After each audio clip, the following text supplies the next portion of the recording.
কয়েকদিন আগে ফেসবুকে জিনিসপত্র দাম নিয়ে তুফান শুরু করেছিলেন, আগেই তো ভালো ছিলাম। আজ তারা কই? পুষ্ট কেউ করছে না।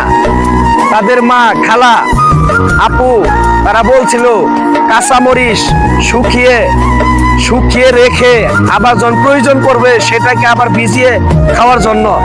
আজকে ওই লোকগুলারে বলতে চাই, কাঁচামরিচ আর ভিজিয়ে খাইতে হবে না, কাঁচামরিচ 30 টাকা কেজি। আপনারা তো অনেক ব্যস্ত হয়ে গেছিলেন। ডক্টর ইউনূস বসার পরে আপনাদের যে মাথা খারাপ হয়েছিল, আমি বলতে চাই ওই লোকগুলার মাথা খারাপ হয়েছিল যে লোকগুলা ডক্টর ইউনূসকে ভালোবাসে না এবং ওই দলগুলারে ভালোবাসে। যে দল দেশে লুইটা বুইটা খাইছিল, হয়তো তারা আজকে লুইটা বুইটা খাইতে পারতেছে না। তার জন্যই বলছিল যে ডক্টর ইউনূস ভালো না, জিনিসের দাম বেশি।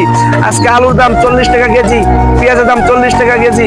আজকে তার কোনো পুশ করছেন না আপনারা, কোনো কমেন্টও করছেন না। আজকে আপনারা কোথায়? আমি আরো বলতে চাই, বাংলাদেশে ইন্ডিয়া দাদাদের বলতে চাই, ইন্ডিয়া দাদারা আপনারা পেঁয়াজ দিবেন না বলছিলেন, বাংলাদেশে দেখছেন অবস্থা, 20 টাকা কেজি কাঁচা পেঁয়াজ, 20 টাকা কেজি।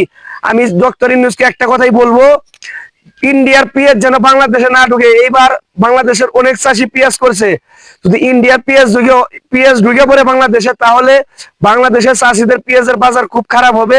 তারা আগামীতে 26 আর বাংলাদেশে পেঁয়াজ আপনারা পাবেন না।